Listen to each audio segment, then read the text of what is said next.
Here is a quick rundown of how the Clinician's Decision Support Toolkit works and its practical use. Meet with your patients as part of a standard session.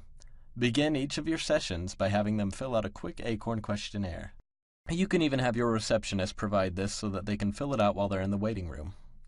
These generally consist of 10 to 15 questions that have been designed and tested in order to provide you with the best possible snapshot of what has been going on in this client's life. The process should be brief, and since it always consists of the same questions, should speed up over time. These questions are very important though. They will provide you with the ability to graph the patient's progress over time, providing you with a form of measurement to gauge progress and possible indicators you may want to be aware of. You may want to review the results of the form with the patient to inquire about certain answers to prompt discussion into areas of concern. You then submit the forms. How you do that is left to your discretion. You may either submit them online or you may fax them in. Online forms are available in the toolkit shortly after they're submitted.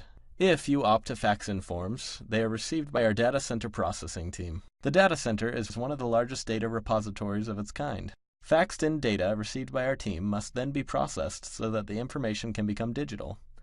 We regularly audit our staff for accuracy to minimize the human error associated with this process. Faxing forms will cause a delay in the time it takes for your forms to populate into the toolkit. Seldom should it take longer than 24 to 48 hours for a faxed-in form to populate into the toolkit. If you ever notice any problems with your data or your forms aren't showing up, email datacenter@clinical-informatics.com and let us know. Once your data is in the toolkit, you will then be able to use it to review a patient's progress. It will warn you of risk indicators and provide you with the ability to graph their results and compare them to benchmarks.